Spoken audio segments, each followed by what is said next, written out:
take a few questions. You've got Gaza, you've got the situation with Ukraine, Ebola, you got the John JB is so situation anxious with to get CIA. this So accomplished this is as one of Congress those press finishes up, conferences. There is because a the lot President will have on the something to minds say of about their reporters in this room inability to pass on an topics immigration all over the world. supplemental. That's Which right, would help Ron. The the president will conditions likely on the tout the southern good border. economic It news from the also is having us 200,000 to talk jobs about the created in jobs July, report, which but was also issued take a today. swipe at The Congress, jobs are as you up, mentioned, going on a but 5-week August unemployment is recess up slightly as before well. addressing But it's the still a issue of the record that border he is crisis, proud, all and those he will talk about unaccompanied it. minors The other things crossing will come over up. the border. There is. And in Neither fact, the House or the Senate White is House taking will Good afternoon, everybody. Happy Friday. I thought I'd take some questions, but first, let me say a few words about the economy. This morning, we learned that our economy created over 200,000 new jobs in July. That's on top of about 300,000 new jobs in June. So we are now in a 6-month streak with at least 200,000, 9.9 million new jobs over the past 53 months. That's the longest streak of private sector job creation in our history. And as we saw on Wednesday, the economy grew at a strong pace in the spring. Companies are investing, consumers are spending, American manufacturing, energy, technology, autos, all are booming. And thanks to the decisions that we've made and the grit and resilience of the American people, we've recovered faster and come farther from the recession than almost any other advanced country on earth. So the good news is the economy clearly is getting stronger. Things are getting better. Our engines are revving a little bit louder. And the decisions that we make right now can sustain and keep that growth and momentum going. Unfortunately, there are a series of steps that we could be taking to maintain momentum and perhaps even accelerate it. There are steps that we could be taking that would result in more job growth, higher wages, higher incomes, more relief for middle-class families, help businesses compete. I've been advocating on behalf of raising the minimum wage, making it easier for working folks to pay off their student loans, fair pay, paid leave. All these policies have two things in common. All of them would help working families feel more stable and secure, and all of them so far have been blocked or ignored by Republicans in Congress. That's why my administration keeps taking whatever actions we can take on our own to help working families. Now, it's good that Congress was able to pass legislation to strengthen the VA, and I want to thank the chairman and ranking members who were involved in that. It's good that Congress was able to at least fund transportation projects for a few more months before leaving town, although it falls far short of the kind of infrastructure effort that we need that would actually accelerate the economy. But for the most part, the big ticket items, the things that would really make a difference in the lives of middle-class families, those things just are not getting done. Let's just take a recent example, immigration. Between Democrats and Republicans, between the administration and Congress, House Republicans, as we speak, are trying to pass the most extreme and unworkable versions of a bill that they already know is going nowhere, that can't pass the Senate, and that if it were to pass the Senate, I would veto. They know it. They're not even trying to actually solve the problem. This is a message bill that they couldn't quite pull off yesterday, so they made it a little more extreme, so maybe they can pass it today, just so they can check a box before they're leaving town for a month. And this is on an issue that they all insisted had to be a top priority. Now, our efforts administratively so far have helped to slow the tide of child migrants trying to come to our country. But without additional resources and help from Congress, we're just not going to have the resources we need to fully solve the problem. That means while they're out on vacation, I'm going to have to make some tough choices to meet the challenge, with or without Congress. And yesterday, even though they've been sitting on a bipartisan immigration bill for over a year, House Republicans had a statement suggesting I should act on my own because they couldn't pass a bill. So immigration has not gotten done. A student loan bill that would help folks who have student loan debt consolidate and refinance at lower rates. That didn't pass. The transportation bill that they did pass just gets us through the spring when we should actually be planning years in advance. States and businesses are raising the minimum wage for their workers because this Congress is failing to do so. Even basic things like approving career diplomats for critical ambassadorial posts aren't getting done. Last night, for purely political reasons, Senate Republicans, for a certain period of time, blocked our new ambassador to Russia. It raised such an uproar that finally they went ahead and let our Russian ambassador pass at a time when we are dealing every day with the crisis in Ukraine. They're still blocking our ambassador to Sierra Leone. Partisan support in countries around the world where we have to have a presence. The bottom line is this: we have come a long way over the last 5.5 years. Our challenges are nowhere near as daunting as they were when I first came into office. But the American people demand and deserve a strong and focused effort on the part of all of us to keep moving the country forward and to focus on their concerns. And the fact is, we could be much further along, and we could be doing even better, and the economy could be even stronger, and more jobs could be created if Congress would do the job that the people sent them here to do. And I will not stop trying to work with both parties to get things moving faster for middle-class families and those trying to get into the middle class. When Congress returns next month, my hope is that instead of simply trying to pass partisan message bills on party lines that don't actually A ceasefire in Gaza when one of its soldiers appears to have been abducted and when Hamas continues to use its network of tunnels to launch attacks. And also, have you seen Israel act at all on your call to do more to protect civilians? Well, first of all, I think it's important to note that we have, and I have, unequivocally condemned Hamas and the Palestinian factions that were responsible for killing 2 Israeli soldiers and abducting a third almost minutes after a ceasefire had been announced. And the UN has condemned them as well. And I want to make sure that they are listening. If they are serious about trying to resolve this situation, that soldier needs to be unconditionally released. Can be used to launch terrorist attacks. And so, not only have we been supportive of Israel in its right to defend itself, but in very concrete terms, for example, in support for the Iron Dome program that has intercepted rockets that are firing down on Israeli cities. We've been, trying to cooperate as much as we can to make sure that Israel is able to protect its citizens. Now, at the same time, we've also been clear that innocent civilians in Gaza caught in the crossfire have to weigh on our conscience, and we have to do more to protect them. A ceasefire was one way in which we could stop the killing, to step back and to try to resolve some of the underlying issues that have been building up over quite some time. Hard. He has endured on many occasions really unfair criticism, simply to try to get to the point where the killing stops and the underlying issues about Israel's security, but also the concerns of Palestinians in Gaza can be addressed. We're going to keep working towards that. It's going to take some time.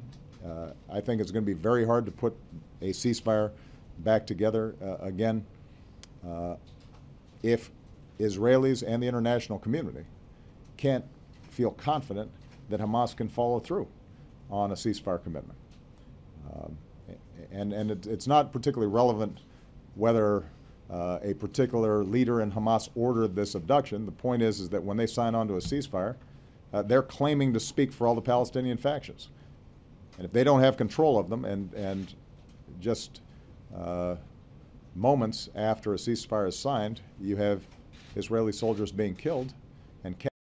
The National Security Team is in constant communication with the Israeli military. I want to see everything possible done to make sure that Palestinian civilians are not being killed. And it is heartbreaking to see what's happening there. And I think many of us recognize the dilemma we have. On the one hand, Israel has a right to defend itself, and it's got to be able to get at those rockets and those tunnel networks. On the other hand, because of the incredibly irresponsible actions on the part of Hamas to oftentimes house these rocket launches right in the middle of civilian neighborhoods, we end up seeing people who had nothing to do with these rockets ending up being hurt. Part of the reason why we've been pushing so hard for a ceasefire is precisely because it's hard to reconcile Israel's legitimate need to. Okay. Bill Plant. Mr. President, like that ceasefire, you've called for diplomatic solutions not only in Israel and Gaza, but also in Ukraine, in Iraq, to very little effect so far. Has the United States of America lost its influence in the world? Have you lost yours? Yeah. Look, this is a common theme that folks bring up. Apparently, people have forgotten that America, as the most powerful country on earth, still does not control everything around the world.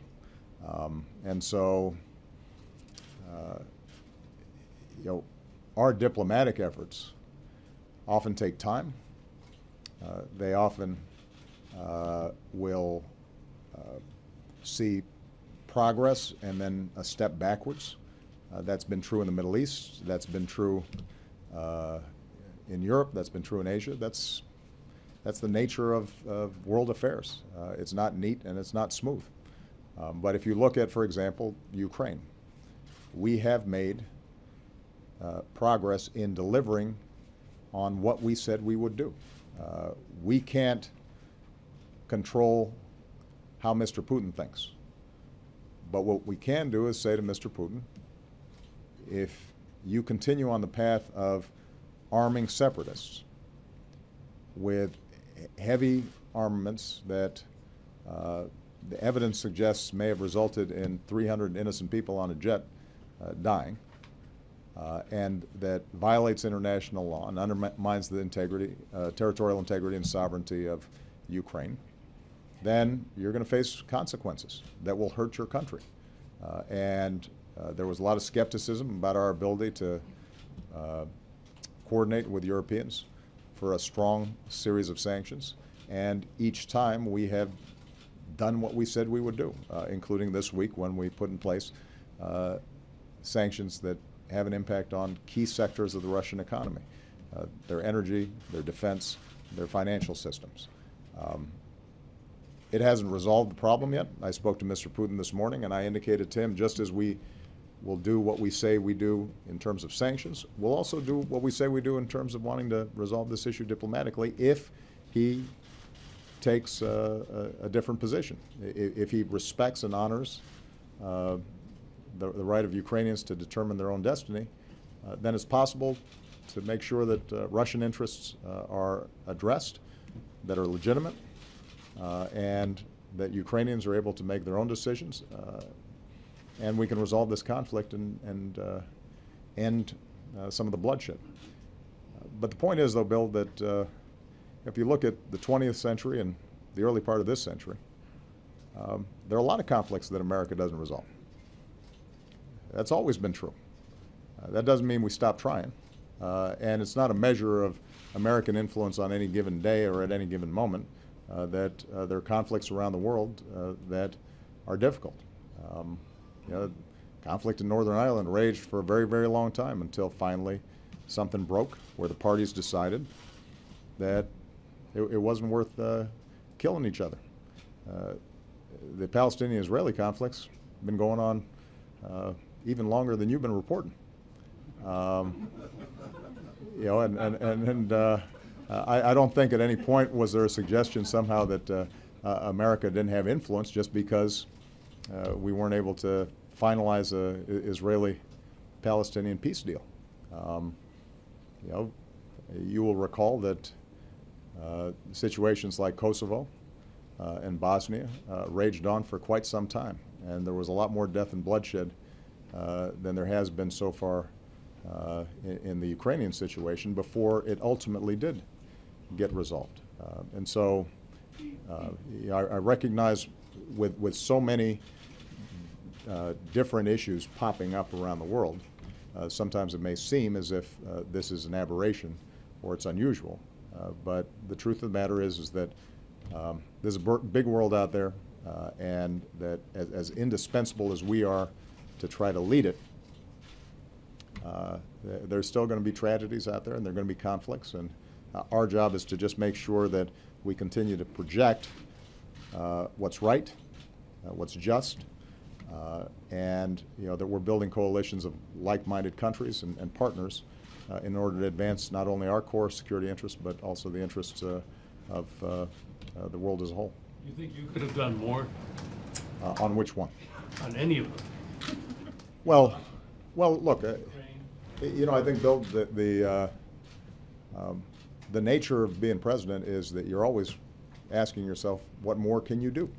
But with respect to, let's say, the Israeli-Palestinian issue, this administration invested an enormous amount to try to bring the parties together around a framework for peace and a two-state solution. John Kerry invested an enormous amount of time. In the end, it's up to the two parties to make a decision. We can lead them to resolve some of the technical issues and to show them a path, but they've got to want it. With respect to Ukraine, I think that we have done everything that we can to support the Ukrainian government and to deter Russia from moving further into Ukraine. But short of going to war, there are going to be some constraints in terms of what we can do if President Putin and Russia are ignoring what should be their long-term interests. Right now, what we've done is impose sufficient costs on Russia that, objectively speaking, they should, President Putin should, want to resolve this diplomatically. Get these sanctions lifted, get their economy growing again, and have good relations with Ukraine. But sometimes people don't always act rationally, and they don't always act based on their medium or long-term interests. That can't deter us, though. We've just got to stay at it. Wendell. President, Republicans point to some of your executive orders as reason they say that they can't trust you to implement legislation as they pass. Even if you don't buy that argument, do you hold yourself totally blameless in the inability, it appears, to reach agreement with the Republican-led House? Well, Wendell, let's just take the recent example of immigration. A bipartisan bill passed out of the Senate, co-sponsored by not just Democrats, but some very conservative Republicans who recognized that the system currently is broken. And if, in fact, we put more resources on the border, provide a path in which those undocumented workers who've been living here for a long time and may have ties here are coming out of the shadows, paying their taxes, paying a fine, learning English.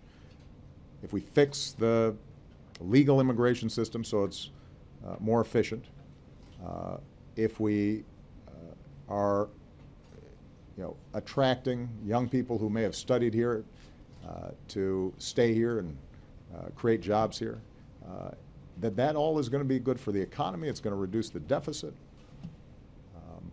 It might have forestalled some of the problems that we're seeing now in the Rio Grande Valley and with these unaccompanied children.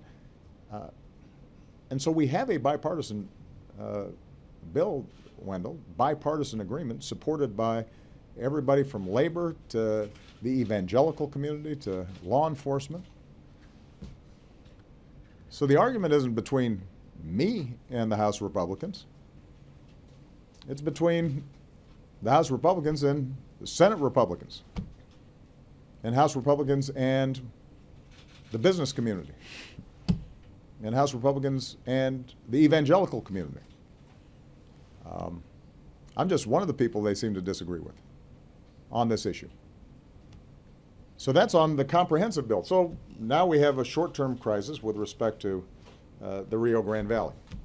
They say we need more resources. We need tougher border security in this area where these unaccompanied children are showing up. We agree. So we put forward a supplemental to give us the additional resources and funding to do exactly what they say we should be doing. And they can't pass the bill. They can't even pass their own version of the bill. So that's not a disagreement between me and the House Republicans. That's a disagreement between the House Republicans and the House Republicans.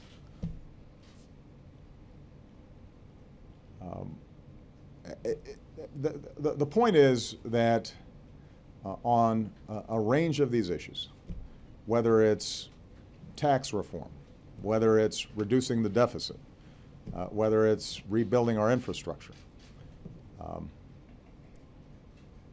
we have consistently put forward proposals that in previous years and previous administrations would not have been considered radical or left-wing. They would have been considered pretty sensible, mainstream approaches to solving problems. I'd include under that, by the way, the Affordable Care Act, but that's a whole nother conversation. And in circumstances where even basic common sense, plain vanilla legislation can't pass because House Republicans consider it somehow a compromise of their principles or giving Obama a victory, then we've got to take action. Otherwise, we're not going to be making progress on the things that the American people care about. And action on the border supplemental? Well, I'm going to to have to act alone because we don't have enough resources. We've already been very clear. We run out of money. And we are going to have to reallocate resources in order to just make sure that some of the basic functions that have to take place down there, whether it's making sure that these children are properly housed or making sure that we've got enough immigration judges to process their cases, that those things get done. We're going to have to reallocate some resources. But the broader point, Wendell, is that if in fact House Republicans are concerned about me acting independently of Congress, despite the fact that I've taken fewer executive actions than my Republican predecessor, or my Democratic predecessor before that, or the Republican predecessor before that, then the easiest way to solve it is pass some legislation. Get things done. On the supplemental, we agreed on 80% of the issues. There were 20% of the issues that perhaps there were disagreements between Democrats and Republicans. As I said to one Republican colleague who was down here that I was briefing about some national security issues, why wouldn't we just go ahead and pass the 80% that we agree on, and we'll try to work to resolve the differences on the other 20%? Why wouldn't we do that? And he didn't really have a good answer for it. There's no doubt that I can always do better on everything, including making additional calls to Speaker Boehner and having more conversations with some of the House Republican leadership. But in the end, the challenge I have right now is that they are not able to act even on what they say their priorities are. And they're not able to work and compromise even with Senate Republicans on certain issues. And they consider what have been traditionally Republican-supported initiatives, they consider those as somehow a betrayal of the cause. Take the example of the Export-Import Bank. This is an interesting thing that's happened. I mean, this is a program in which we help to provide financing to sell American goods and products around the world.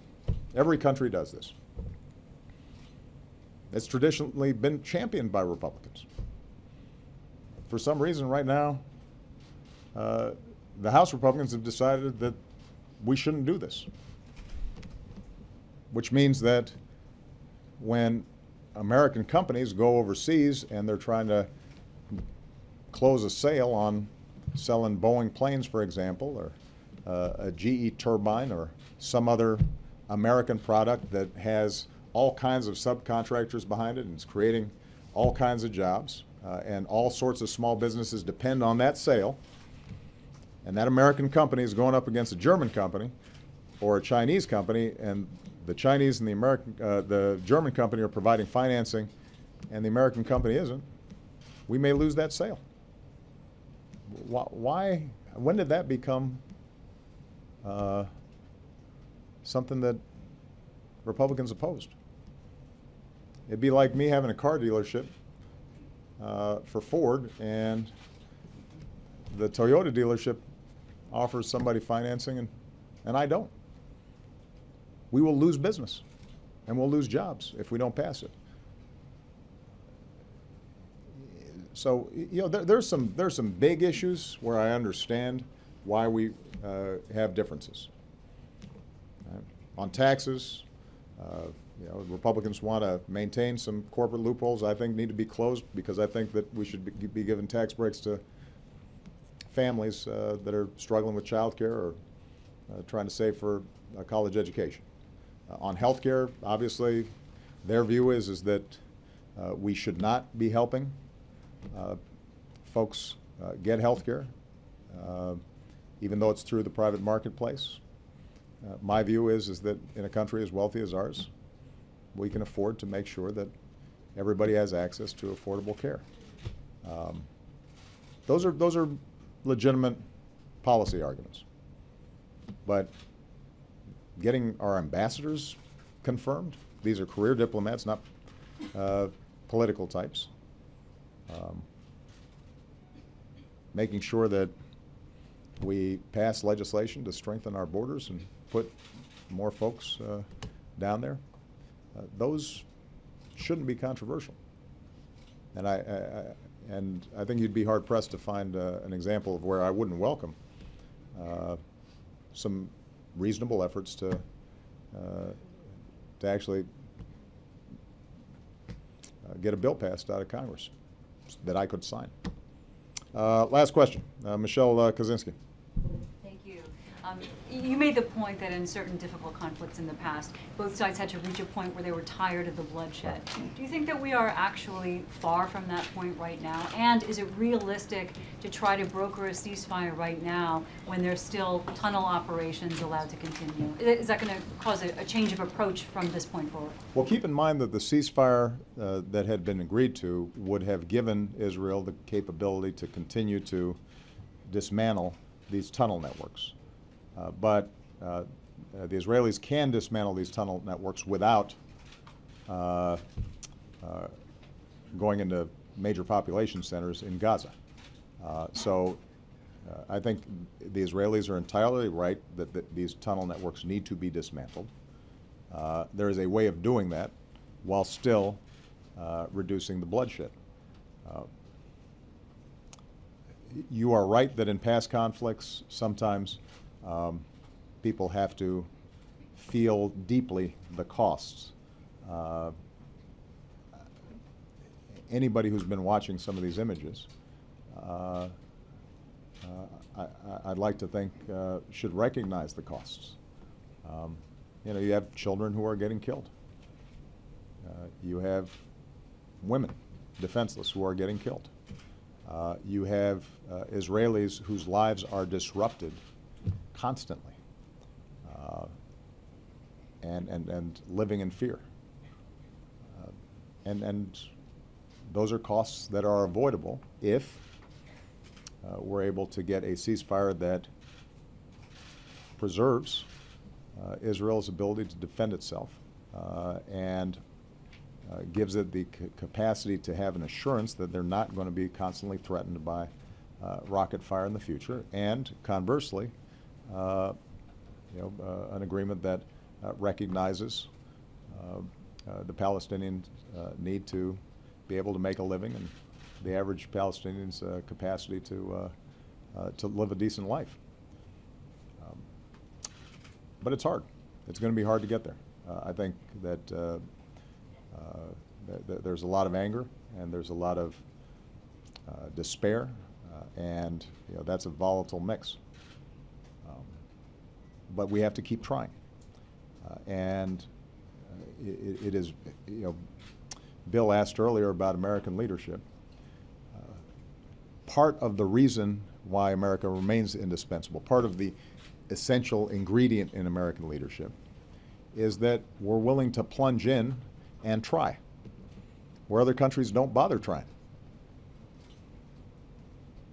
I mean, the fact of the matter is that in all these crises that have been mentioned, there may be some tangential risks to the United States. In some cases, as in Iraq and ISIS, those are dangers that have to be addressed right now, and we have to take them very seriously. But for the most part, these are not, the rockets aren't being fired into the United States. The reason we are concerned is because we recognize we've got some special responsibilities. We have to have some humility about what we can and can't accomplish. We have to recognize that our resources are finite, and we're coming out of a decade of war, and our military has been stretched very hard, as has our budget. Nevertheless, we try. We go in there and we make an effort. And when I see John Kerry going out there and trying to broker a ceasefire, we should all be supporting him. There shouldn't be a bunch of complaints and second guessing about, well, it hasn't happened yet, or nitpicking before he's had a chance to complete his efforts. Because I tell you what, there isn't any other country that's going in there and making those efforts. And more often than not, as a consequence of our involvement, we get better outcomes. Not perfect outcomes, not immediate outcomes, but we get better outcomes. And that's going to be true with respect to the Middle East. That's going to be true with respect to Ukraine. That's going to be certainly true with respect to Iraq. And I think it's useful for me to end by just reminding folks that in my first term, if I had a press conference like this, typically, everybody would want to ask about the economy and how come jobs weren't being created, and how come the housing market's still bad, and why isn't it working? And, well, you know what? What we did worked, and the economy's better. And when I say that we've just had 6 months of more than 200,000 jobs, that hasn't happened in 17 years, that shows you the power of persistence. It shows you that if you stay at it, eventually we make some progress. All right? I thought that you guys were going to ask me how I was going to spend my birthday. What happened to the happy birthday thing? John Brennan, you have three Democrats have called for I will address 2 points. I'll address. What about Putin and Flight 17? Hold on, guys. Come on. There's just. You're not that pent up. I've been giving you questions lately. On Brennan and the CIA, the RDI report has been transmitted. The declassified version that will be released at the pleasure of the Senate committee. I have full confidence in John Brennan. I think he has acknowledged and directly apologized to Senator Feinstein that CIA personnel did not properly handle an investigation as to how certain documents that were not authorized to be released to the Senate staff got somehow into the hands of the Senate staff. And it's clear from the IG report that some very poor judgment was shown in terms of how that was handled. Keep in mind, though, that John Brennan was the person who called for the IG report. And he's already stood up a task force to make sure that lessons are learned and mistakes are resolved. With respect to the larger point of the RDI report itself, even before I came into office, I was very clear that in the immediate aftermath of 9/11, we did some things that were wrong. We did a whole lot of things that were right, but we tortured some folks. We did some things that were contrary to our values. I understand why it happened. I think it's important when we look back to recall how afraid people were after the Twin Towers fell and the Pentagon had been hit and the plane in Pennsylvania had fallen and people did not know whether more attacks were imminent. And there was enormous pressure on our law enforcement and our national security teams to try to deal with this.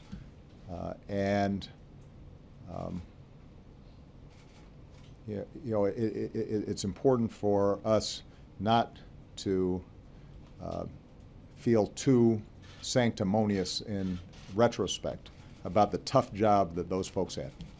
And a lot of those folks were working hard under enormous pressure and are real patriots. But having said all that, we did some things that were wrong.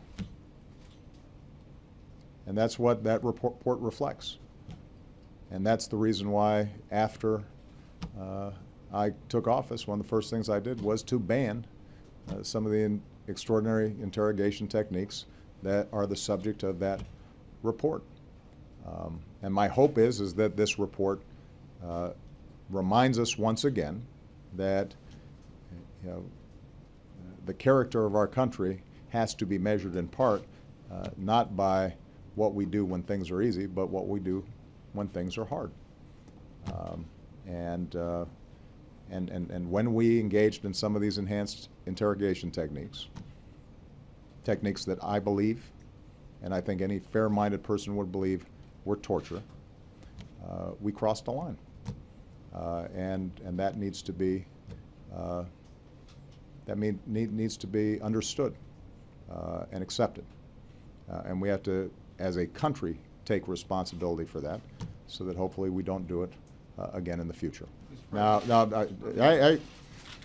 I gave you a question. So we've got a U.S.-Africa summit coming up next week. It is going to be an unprecedented gathering of African leaders. The importance of this for America needs to be understood. Africa is one of the fastest growing continents in the world. You've got 6 of the 10 fastest growing economies in Africa. You have all sorts of other countries like China and Brazil and India deeply interested in working with Africa, not to extract natural resources alone, which traditionally has been the relationship between Africa and the rest of the world. But now, because Africa is growing and you've got thriving markets and you've got entrepreneurs and extraordinary talent among the people there, and Africa also happens to be one of the continents where America is most popular, and people feel a real affinity for our way of life. And we've made enormous progress over the last several years in not just providing traditional aid to Africa, helping countries that are suffering from malnutrition or helping countries that are suffering from AIDS, but rather partnering and thinking about how can we trade more and how can we do business together. And that's the kind of relationship that Africa is looking for. And I've had conversations over the last several months with U.S. businesses, some of the biggest U.S. businesses in the world, and they say, Africa, that's one of our top priorities. We want to do business with those folks. And we think that we can create U.S. jobs and send U.S. exports to Africa, but we've got to be engaged, and so this gives us a chance to do that. It also gives us a chance to talk to Africa about security issues, because as we've seen, terrorist networks try to find places where governance is weak and security structures are weak, and if we want to keep ourselves safe over the long term, then one of the things that we can do is make sure that we are partnering with some countries that really have pretty effective security forces and have been deploying themselves in peacekeeping and conflict resolution efforts in Africa. And that ultimately can save us and our troops and our military a lot of money if we've got strong partners who are able to deal with conflicts in these regions. So it's going to be a terrific conference. I won't lie to you, traffic will be bad here in Washington. I know that everybody's been warned about that, but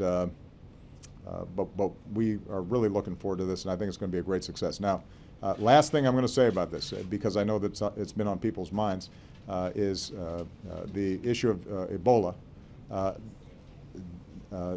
This is something that we take very seriously. As soon as there's an outbreak anywhere in the world of any disease that could have significant effects, the CDC is in communication with the World Health Organization and other multilateral agencies to try to make sure that we've got an appropriate response. This has been a more aggressive Ebola outbreak than we've seen in the past. But keep in mind that it is still affecting parts of 3 countries, and we've got some 50 countries represented at this summit. We are doing 2 things.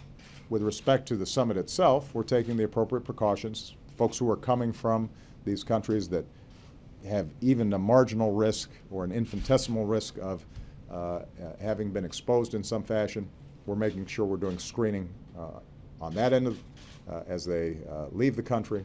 We'll do additional screening when we're here. We feel confident that the procedures that we've put in place are appropriate.